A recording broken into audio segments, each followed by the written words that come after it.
In den Vereinigten Arabischen Emiraten, einem Land, das bereits über ein Raumfahrtprogramm verfügt und die zweitgrößte Fluggesellschaft der Welt ist. Jetzt entsteht ein Eisenbahnnetz, das alle 7 Emirate verbinden soll. Mitten in der Wüste entsteht eines der ehrgeizigsten Bauprojekte der Welt, und der Golfkooperationsrat, zu dem die 6 reichsten Länder des Nahen Ostens gehören, baut mehr als 2000 Kilometer Eisenbahnen, um die Region besser zu verbinden.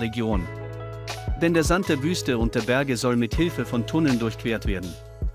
Die Aufgaben des Projekts sind riesig, sie sind nur mit dem mit ihrer Lösung verbundenen Preis vergleichbar. Die Eisenbahn hat das Potenzial, die Golfstaaten zu vereinen, den Verkehrssektor zu verändern, den Kohlendioxidausstoß zu reduzieren und eine neue Ära der wirtschaftlichen Entwicklung einzuleiten.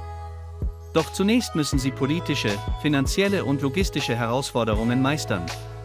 Du stehst im Weg. Bevor wir uns damit befassen, wie Eisenbahnen gebaut werden, ist es wichtig zu verstehen, warum sie überhaupt gebaut werden. Also fangen wir an. Im Februar 1981 trafen sich die Staats- und Regierungschefs von Saudi-Arabien, Kuwait, den Vereinigten Arabischen Emiraten, Katar, Bahrain und Oman in der saudischen Hauptstadt Riad, um ein politisches und wirtschaftliches Bündnis namens Golfkooperationsrat zu bilden.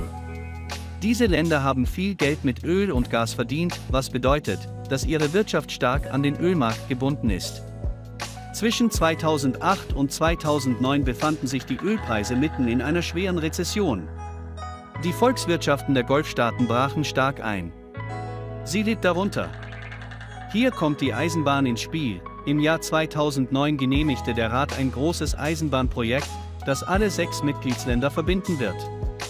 Die Kosten werden unter den Ländern aufgeteilt und das gesamte Projekt wird auf 100 bis 250 Milliarden $, geschätzt.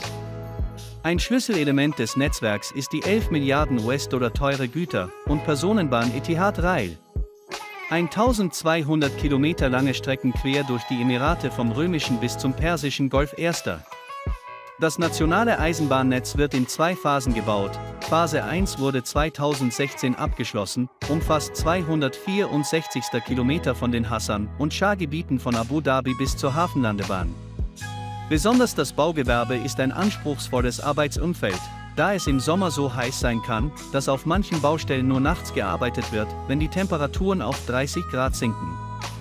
Die Arbeit wird durch Sand und Etihad Rail DBC erschwert. Das Unternehmen, das für den Betrieb und die Wartung des nationalen Schienennetzes verantwortlich ist. Es hat von anderen Bauunternehmen in der Wüste gelernt, darunter China, Saudi-Arabien und Mauretanien.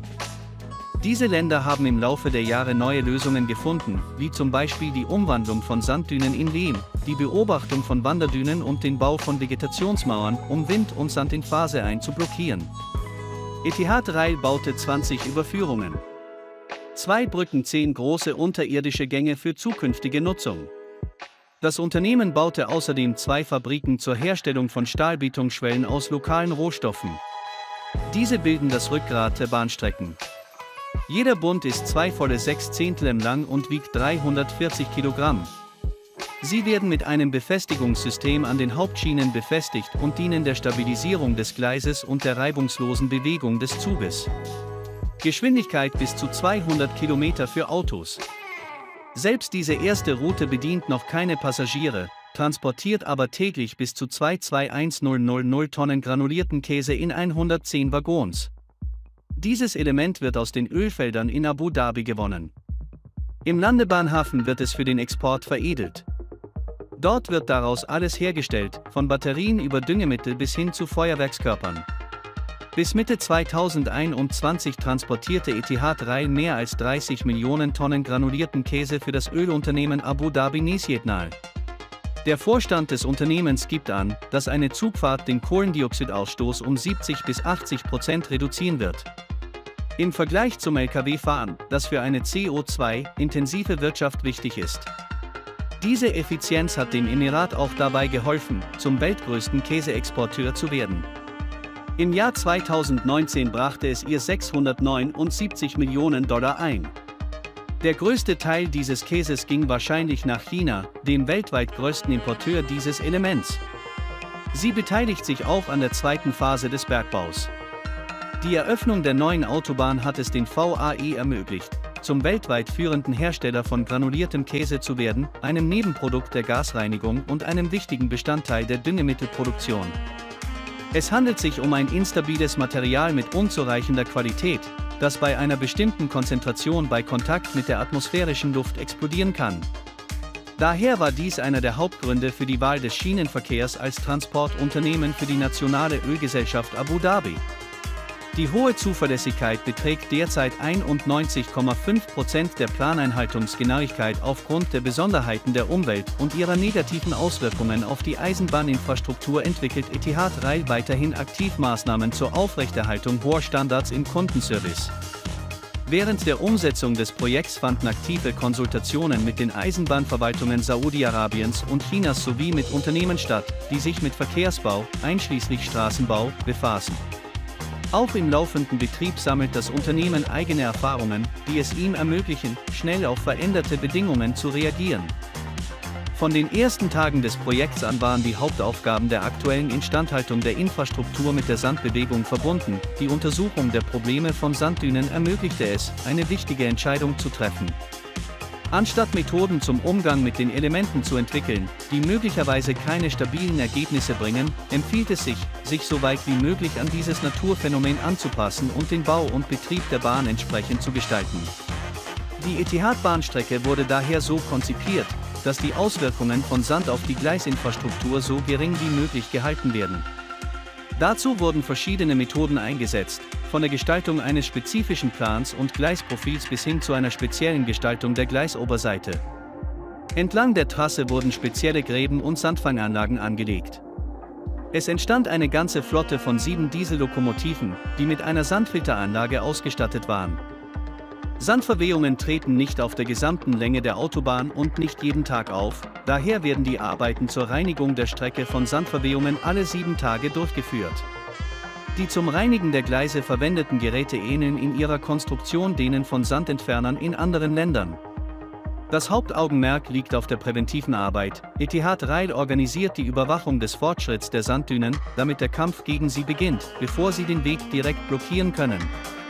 Es werden auch alternative Methoden zum Umgang mit Drifts verwendet, beispielsweise das Pflanzen von Pflanzen auf der rechten Eisenbahnstrecke. Die Besonderheiten der Umgebung und der transportierten Gefahrgüter stellen bestimmte Anforderungen an die Ausrüstung und das rollende Material. Es waren Änderungen im Design des 240 erforderlich. Kranwagen der chinesischen Firma CSR. Insbesondere wenn es um die Verbesserung der Waggonsensorik der Verriegelungsmechanismen an den Luken nach der Auslieferung der Waggons geht. Probleme anderer Art ergeben sich im Zusammenhang mit Wildtieren, die im Bereich der Autobahn leben. Es wurde damit gerechnet, dass es Ärger mit den Kamelen geben würde, aber niemand erwartete, dass die Gazellen der Eisenbahn Ärger bereiten würden. Das Unternehmen sucht gemeinsam mit der Umweltbehörde der Vereinigten Arabischen Emirate nach Möglichkeiten, diese Situation zu lösen. Auch die lokale Bevölkerung ist zum Problembringer geworden. Während des Eisenbahnbetriebs haben die Bewohner der Wüste, die hunderte Kilometer von den Städten entfernt leben, die Eisenbahn größtenteils noch nie gesehen und können sich nicht vorstellen, welche potenziellen Gefahren sie mit sich bringen und somit die Gefahr verschiedener außergewöhnlicher Unfälle mit sich bringen kann. Bahnmitarbeiter müssen Bauernhöfe, Schulen und Häuser von Bürgern besuchen und sie mit den Regeln der persönlichen Sicherheit vertraut machen, wenn sie sich in der Nähe der Gleise aufhalten.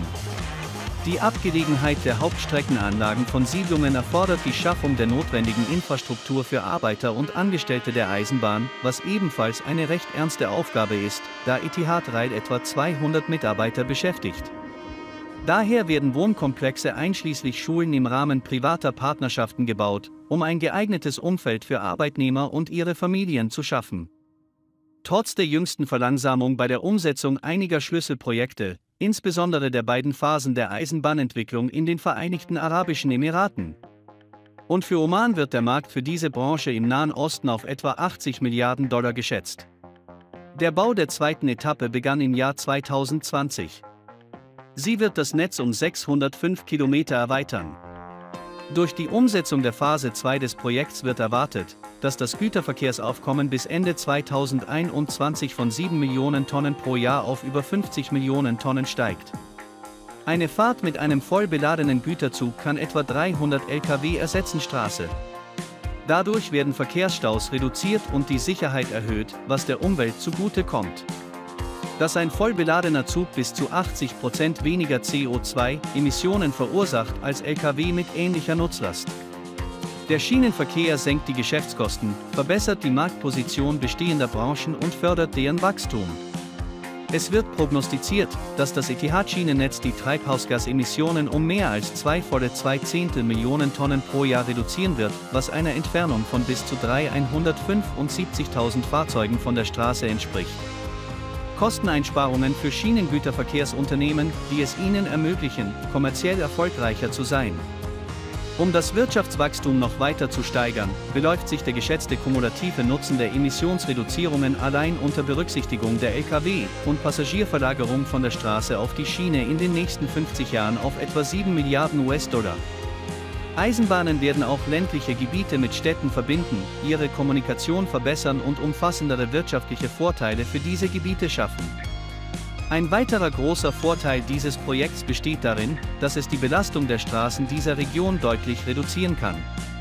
Die Eisenbahn ist Teil des Gesamtprogramms zur Infrastrukturentwicklung in den Vereinigten Arabischen Emiraten. Sie wird das Wirtschaftswachstum ankurbeln und die Diversifizierung der Wirtschaft dieses Staates unterstützen. Eine Wertsteigerung der Grundstücke in der Nähe von Bahnhöfen wird entstehen. Einnahmen aus der Vermietung von Wohn-, Gewerbe- und Industrieimmobilien. Dieses Projekt wird das Reisen in der Region für Touristen schneller, sicherer und bequemer machen und ihnen einen schnelleren Zugang zu Touristenattraktionen ermöglichen. Dadurch wird der Tourismussektor des Landes zusätzliche Einnahmen erzielen, die Bahnanbindung der Einkaufszentren im Land wirkt als Katalysator für das Wirtschaftswachstum. In den kommenden Jahren werden Etihad-Eisenbahnwaggons alles transportieren, von Konsumgütern bis hin zu Lebensmitteln. Und zu den verderblichen Getränken, typischen Produkten, die voraussichtlich im Emirat transportiert werden, gehören alle Keramiken, Polymere, Zucker, Metalle, Abfälle und Versandbehälter. Die Art der verwendeten Autos hängt von der Art der transportierten Ladung ab. Dabei handelt es sich um Stahlflachcontainer, Flachwagen, Niederwandwaggons für Schüttgüter und Temperaturwagen. Und die Menschen werden in Zukunft die Möglichkeit haben, mit Etihad Rail zu fahren. Ja, während wir uns auf die Erweiterung der Frachtoptionen konzentrieren, wird der Personenverkehr in den kommenden Jahren ein zentraler Bestandteil des ätherischen Projekts werden, wobei wir eng mit der Bundesverkehrsbehörde und der Verkehrsbehörde der Emirate zusammenarbeiten, um bestehende Netzwerke und Knotenpunkte zur Verbesserung des Personenverkehrs zu entwickeln. Letztendlich werden Gemeinden im ganzen Land mit benachbarten Golfstaaten verbunden, was eine zuverlässigere, sicherere und effizientere Möglichkeit bietet, durch die Region zu reisen. Nun, Freunde, das ist alles. Gib ihm ein Like. Wenn Sie etwas Neues gelernt haben, schreiben Sie Kommentare und wir sehen uns bald wieder.